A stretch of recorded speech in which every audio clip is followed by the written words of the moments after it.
Okay,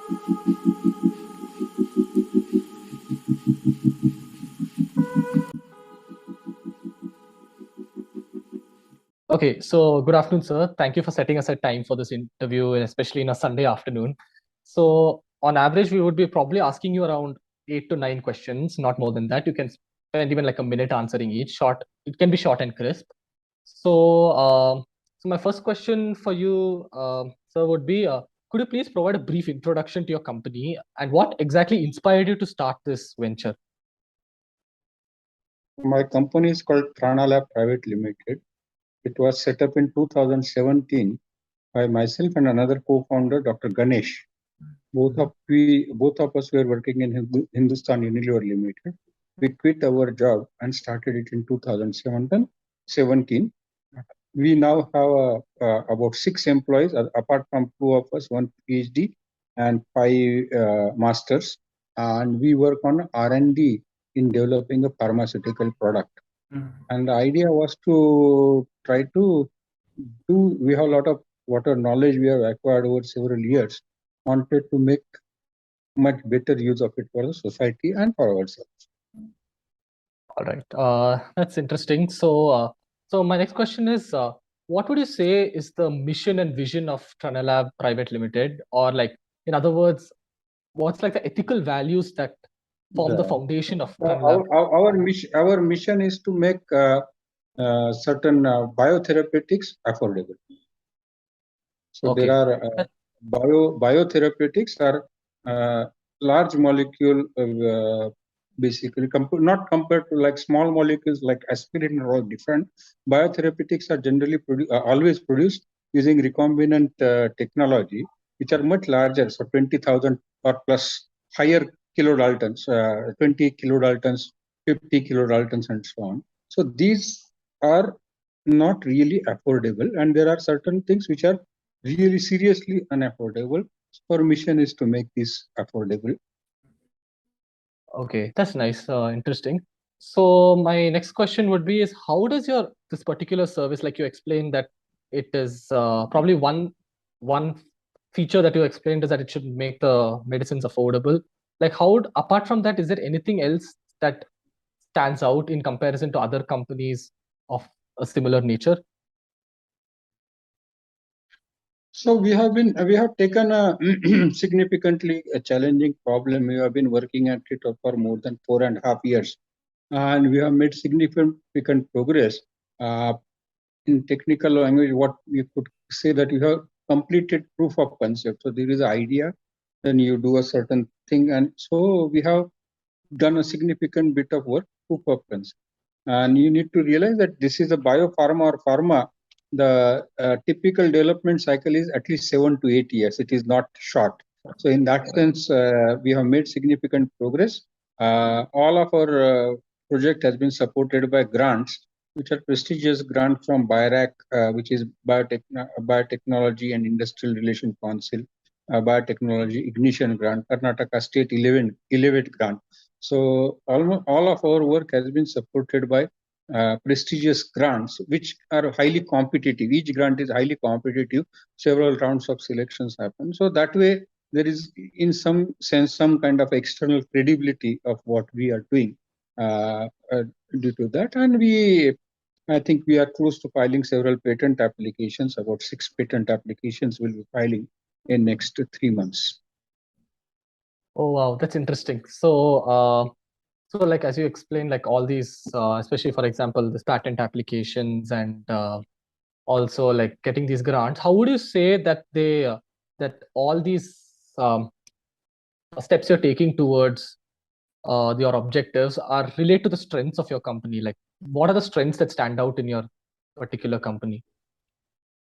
Our strengths would be one part is, of course, part one, strength of ideas. So Dr. Ganesh, who is my co-founder, comes with a significant 20 plus years experience in life science, including postdoctoral research work in University of California, Berkeley. I have completed my PhD in chemical engineering from UDCT Mumbai. Both of us have worked several years for in industry, Hindustan Unilever Limited. So that way, there is a good experience and strength of ideas. We also have a very capable team of 6 people, 1 PhD and 5 master students. We also have very good sort of connect in innovation ecosystem within India, Bangalore, India, Karnataka, and Bangalore and Mumbai.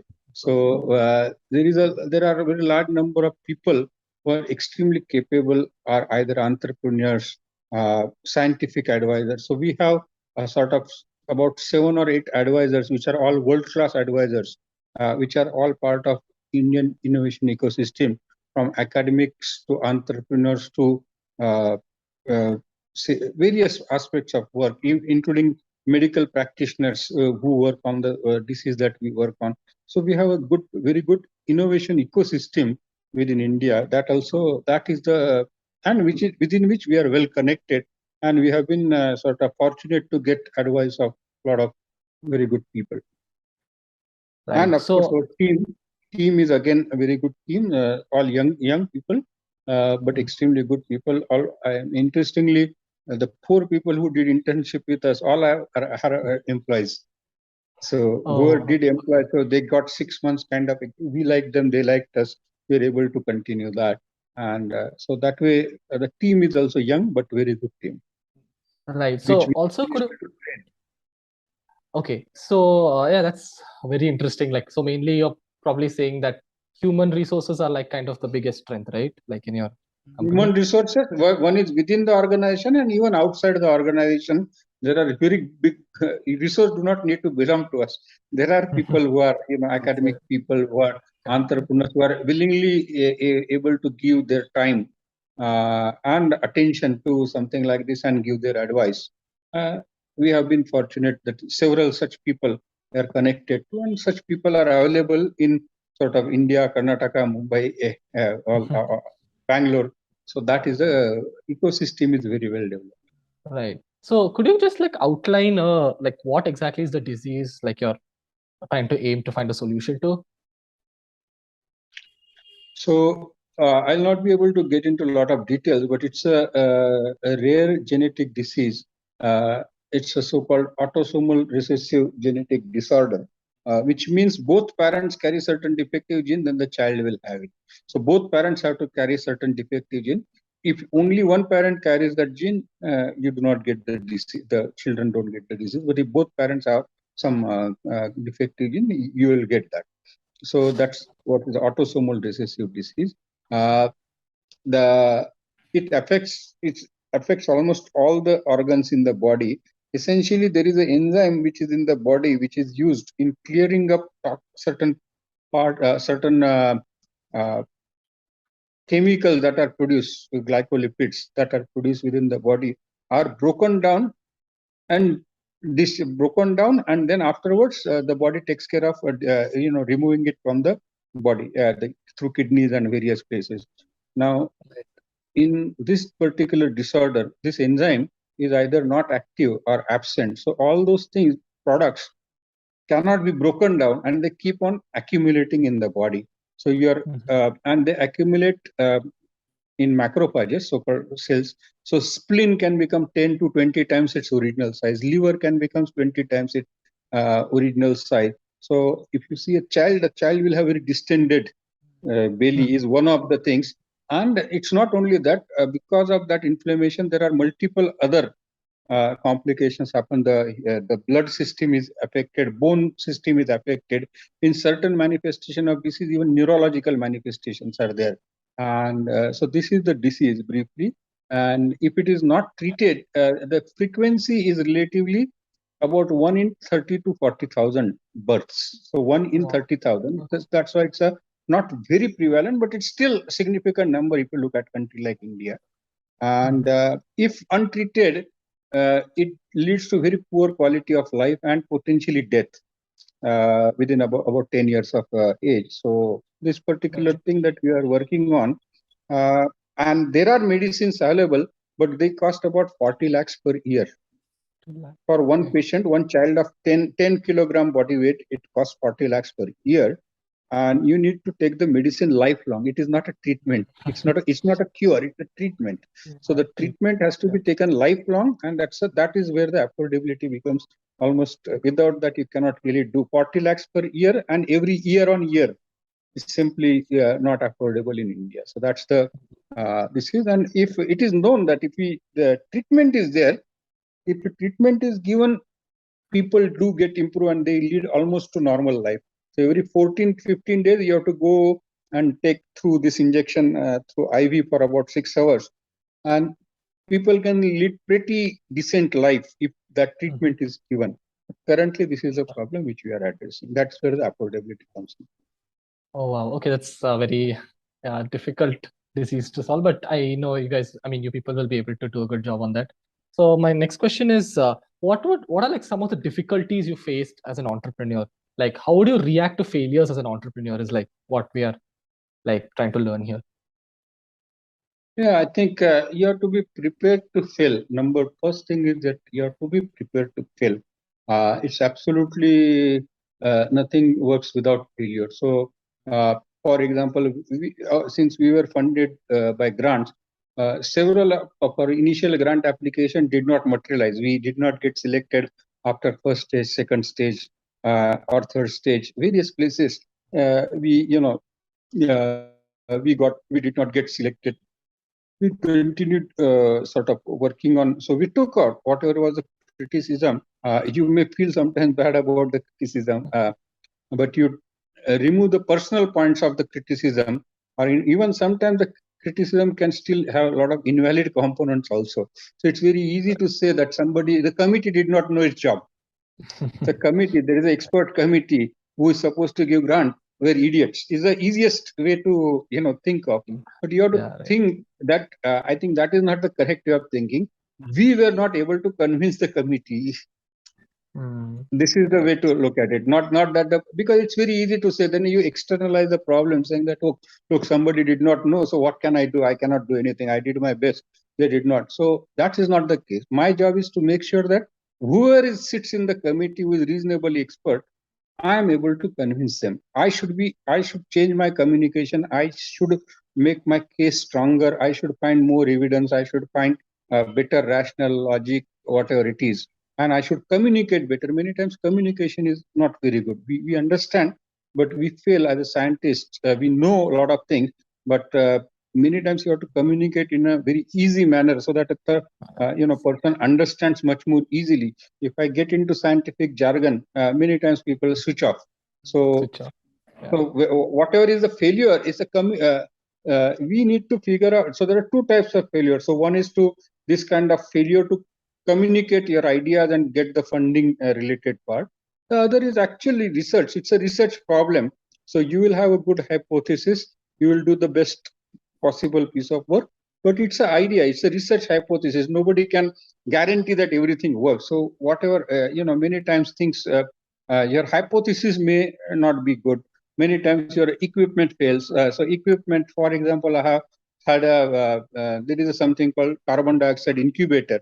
So which basically has to be there for recombinant mammalian cells. So after it developed certain snacks problems. So our 3 months work sort of basically went. Similarly, in fact, during COVID time, we had our 14 months of work, 14 to 18 months of work got completely wiped out due to lockdown. You could not go to the lab. Very first lockdown. So we had to restart from the beginning. So those things are possible.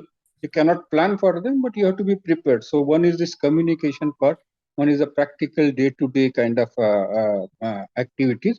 And other is an actual genuine risk because it's a research problem. You may have the greatest sort of thought or hypothesis, but the experimental results do not support what you thought about it. That is also, as a scientist, you have to take it with humility and look at alternate hypotheses and try to figure out what else you can do. So you keep, so that multiple levels of failure are possible. That's good learnings. Like, I mean, it's a different approach we keep to working in a corporate and it's new here. So yeah, so over to Chetan now. He'll ask you just a few more questions, 3 to 4 questions Right. more, and then we can Right. wind up. Yeah. Thank you, Anand. Sir, am I audible? Yeah. Firstly, good evening, sir. Thank you for your valuable time, and thank you for giving us an opportunity to interview an immensely experienced entrepreneur like you. I'll proceed with my questions, sir. Shall I? Yeah. So my first question for you is, could you please outline some of the awards or recognitions of Tranila Private Limited, sir? So we got a award called Elevate 2019 given by Ministry of ITBT, Startup Cell of IT, Ministry of ITBT of Government of Karnataka. So that is Elevate 2019 was one of the awards. The other award we got, these are all grants essentially, but which are, as I said, highly competitive. Another one we got is called Biotechnology Ignition Grant. It's called BIG grant for short. So Biotechnology Ignition Grant, which is given by BIRAC, New Delhi. It's again a government formed company, private company, but formed by government to support. So that is another one. And the quite prestigious one we got was a grant from National Biopharma Mission, which is India's one of the prestigious program. So we got selected for that. So these are the three I think I can talk about. Yeah. Thank you, sir. That's inspiring, sir. My next question for you is, generally it is said that the competition of an entrepreneur is with himself. What's your take on this? Sorry, I didn't get it. Generally, people say that the competition of an entrepreneur is with himself and not with any other rivals. So what's your take on this? Do you think the competition is with yourself? Like you should be constantly innovating in your field, and it's actually a rivalry with yourself. Do you think like that? Yeah, I mean, particularly when you are a startup with 4 or 5 people and you are competing with the three, let's say, R&D companies that you compete with, have maybe 10,000 scientists in their R&D, 5,000, 10,000 scientists in R&D, and maybe several $1 billion of revenue. So the only way is to compete smartly what you think are better, where you have something. And yes, what partly it's correct because partly it is correct that you need to continuously innovate, continuously look at what you are doing to be able to compete with really players which are like I don't know, 1,000, 10,000, 20,000 times bigger than, because that is what you are trying to do at a thing. So you need to be ready to do that. And as a competition with yourself is you should take criticism. Whatever is the criticism is a very important criticism anybody gives you. You have to take it, remove all the personal or whatever, even insults, ridicule, or whatever, all the other part. But you have to look at what is the actually intent.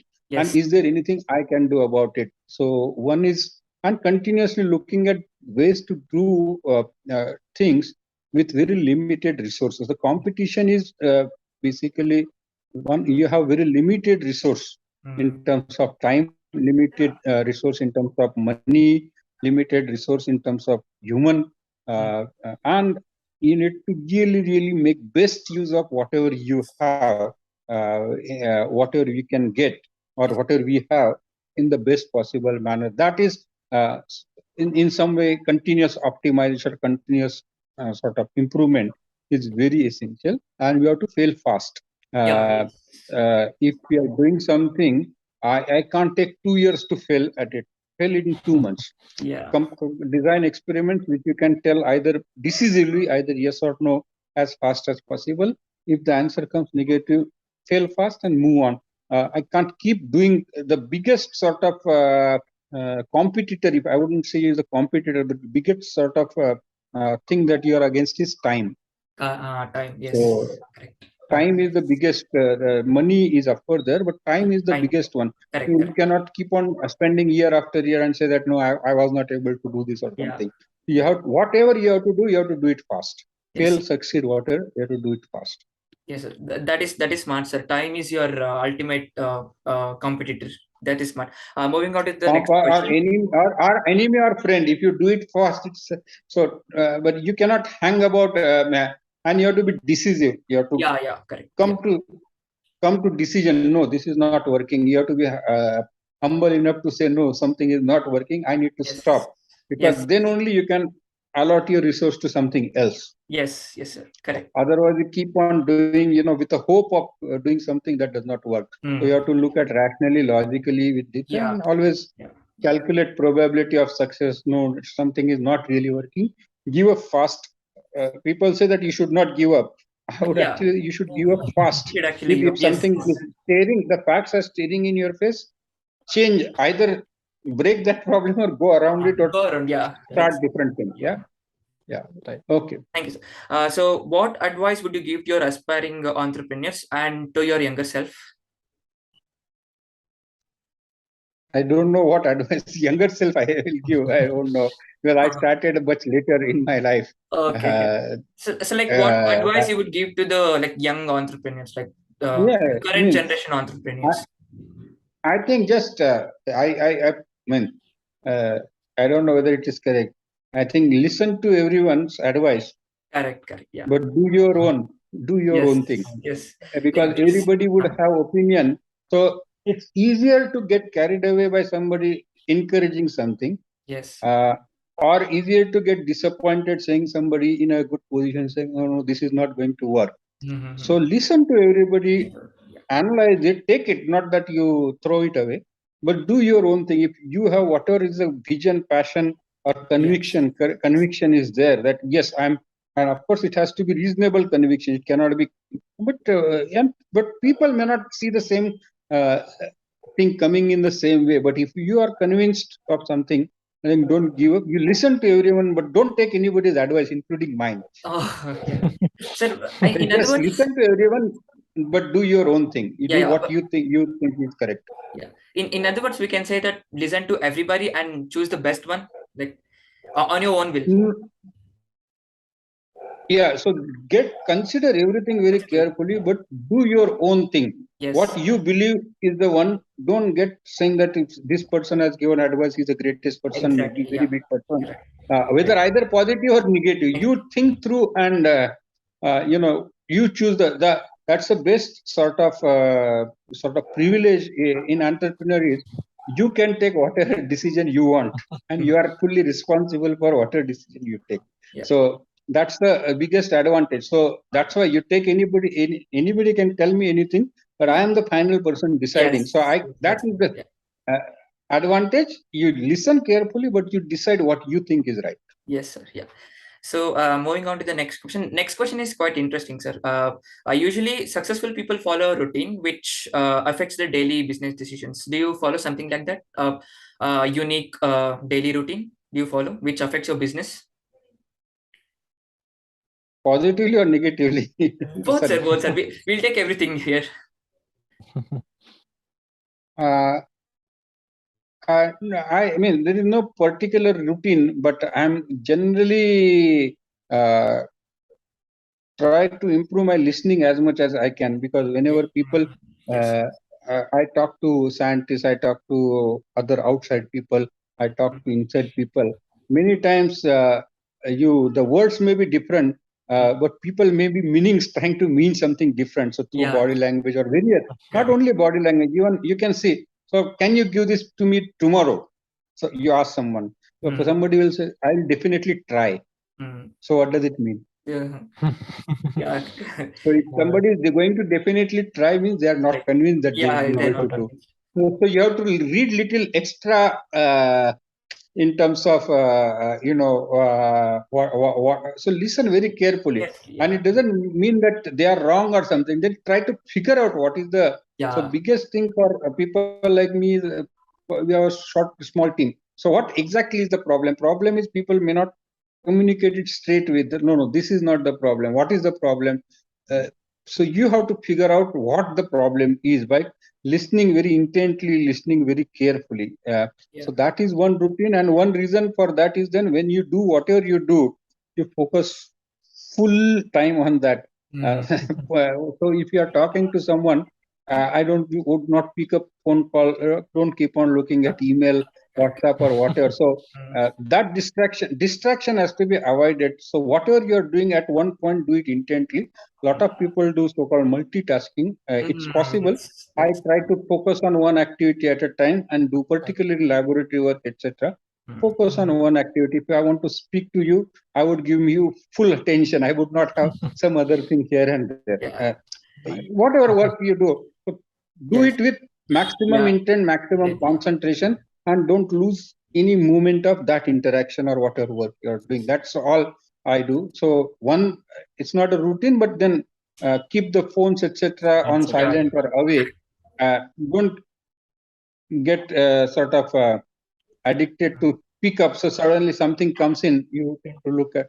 Don't do that. I would usually look at my messages once in 1 hour, 2 hours, because as a company, you have to look at email, you have to look at all those things, message, but keep it at a certain dose. Don't Correct. sort of keep doing, but it occupies mind space. That is on my own learning. Yes.